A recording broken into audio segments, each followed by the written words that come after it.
Hello class 11, welcome to history lecture. We are doing the nature of the states and its apparatus. In that chapter we have already finished Kautilya's Arthashastra. There we have seen in the ancient Indian context what was the apparatus of state and what were the duties of the king in the state. Next we have seen the Fatwa-i-Jahandari of Ziauddin Barani. And in Fatwa-i-Jahandari we have seen how Barani has described the nature of the state under the Delhi Sultanate, or what was the nature of the state under the Delhi Sultanate and what were the duties of the monarch or the king that we have seen. Now we will see Thomas Cromwell and how he changed the course of history of England. So before we start Thomas Cromwell, we should remember that he was the one you have to mention in your introduction, that Thomas Cromwell was the one who has brought about a lot of change in the history of England. And it was Thomas Cromwell who first started the civil service in England. The system of civil service exam for serving in the state. This was started by Thomas Cromwell. And apart from this civil service exam system, he also introduced the Privy Council. So these two were the major introduction of Thomas Cromwell. Apart from these also we will see that when he was serving under the King Henry VIII, what are the other changes he introduced and how he introduced those changes. So first we see that he was born in 1485 and he was born in a very middle class common family. In those days it was very difficult to join in the service of the king if you are born in a common family. But we see that Thomas Cromwell, though he was born in a common family, in a middle class common family in 1485, but we see that still he made his mark in the society, and he made his mark as under the king as a viceroy general. So there we will see that he studied law and he completed his course, and in 1520 he became the legal secretary of Cardinal Wolsey. Cardinal Wolsey was working as a viceroy general of King Henry VIII.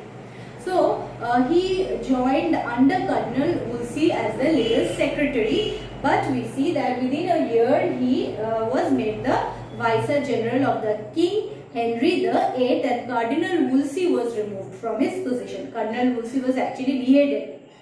So Thomas Cromwell took this opportunity to become the viceroy general of the King Henry VIII. So with the death of Cardinal Wolsey, who was the legal advisor or the secretary of the king, Thomas Cromwell became the viceroy general of Henry VIII. Now we see that after the death of Cardinal Wolsey, he was the most prominent and promising person that was available to the King Henry VIII. So Henry VIII appointed him.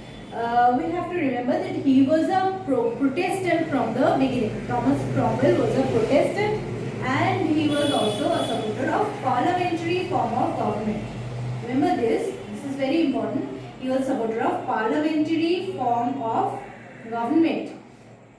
So he was a parliamentarian, and we see, but here we see that in England there was monarchy during this time, so he directly cannot oppose the king, then he will not get his position. So he directly didn't oppose the king. He supported parliamentary form of government, but he defined sovereignty in such a manner that both the king and the parliament will be in supreme position. That was his new introduction, or we can see that was his innovation, that how he defined the sovereignty of both the king and the parliament. So he actually wanted to introduce a parliamentary form of government where the power will be vested with the parliament, but he directly didn't oppose the king in the beginning. He was a Protestant. Protestant means he was a Protestant Christian, that is he do not accept to the control of the Pope. He do not believe in the rule of the Pope. So we see he joined Henry VIII as a viceroy general. He was the viceroy general of Henry VIII, and he joined with this motive. He wanted to separate the church and the state. So this was his main motive, was to separate the church and the state. This was his main motive, because we see in those days during the 15th century, the church from Rome and the Pope from Rome was considered as the supreme power who used to control all the state. But he wanted to separate England from this. He wanted that all the states will have their supreme power and the churches will not control the state. So he wanted to separate the church from the state. So in this situation, we see that when he joined Henry as the viceroy, he first encouraged Henry to take away all the powers from the monasteries. The monasteries had so much wealth. So Henry also followed whatever Thomas Cromwell said, and we see that they started destruction of monasteries. They started destroying the monasteries, and after destroying the monasteries, they gained all the wealth of the monasteries were taken by the king. So king was gaining so much power, that is why king was very much happy and satisfied with Thomas Cromwell. So first move was the destruction of monasteries, and they destroyed the monastery to gain wealth. So much wealth and riches they collected. Next we see that there was a problem regarding Henry's marriage. Henry's marriage is a very important factor of which Thomas Cromwell took advantage. Thomas Cromwell's main motive, to make Parliament as the supreme head and to separate the church from the state. So in this situation, Henry was married to Catherine of Aragon. Now Henry wanted to marry Anne Boleyn. Anne Boleyn was the second preference of Henry, but according to the Christian rule, if Henry is not divorced with Catherine, he cannot marry Anne Boleyn. In this situation, Henry needs the permission of the Pope to get divorced from Catherine. So now Thomas Cromwell encouraged him to separate from the Pope and make himself the supreme head. So if Henry becomes the supreme head and if the church is separated from the state, then Henry does not need the permission of the Pope. So Henry was very much encouraged by Thomas Cromwell's decision, and he also wanted the separation of the church from the state. So in this situation, we see that Thomas Cromwell supported Henry VIII for his marriage with Anne Boleyn, and we see that the separation, Henry wanted to gain full control over the state, and he did not seek the permission of the Pope for his marriage with Anne Boleyn.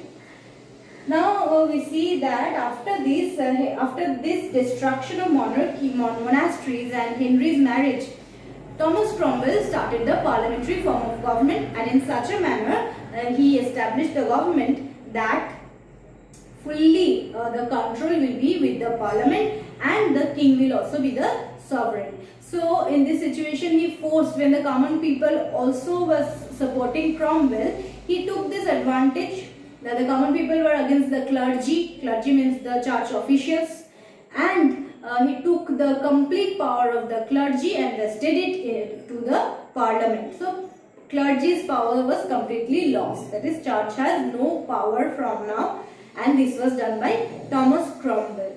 After this, we see Henry was also very much satisfied with Thomas Cromwell. So Henry also gave the complete control of ecclesiastical or church matters was completely given to Thomas Cromwell, and the matter of writing down the laws of the parliament, this was also done by Thomas Cromwell. So we see that in 1532 he started the change. He wanted to bring about the change, and in 1532 he took away the complete power of the clergy, and we see in 1533 Thomas Cromwell became the head of the ecclesiastical matter. In 1534 this important act was passed, that is the Act of Supremacy. This act is very important, and what happened is that by the Act of Supremacy, Thomas Cromwell completely took away the power of the clergy, and the church and the state was separated. That is, state became the supreme head. By the act of supremacy, state became the head, and the Pope was not, from now on, from this date 1534, the Pope was not to give any decision in the matter of the state. So these were the important changes introduced by Thomas Cromwell. The most important introduction of Thomas Cromwell was the parliamentary form of government in England, and we see that he also brought about the separation of church and the state. But we see after this again Henry had changed his mind, and he again wanted a divorce from Catherine of Aragon. Sorry, he wanted a divorce from Anne Boleyn now, and he wanted to remarry. In this situation, Thomas Cromwell was not in support of Henry. He was not in favor of this matter, and his main motive was to introduce complete parliamentary form of government in England. So he wanted that from now that the king also holding power, this will not be given. Full power will be vested with the parliament. So this was not liked by Henry VIII, and we see ultimately Thomas Cromwell was beheaded.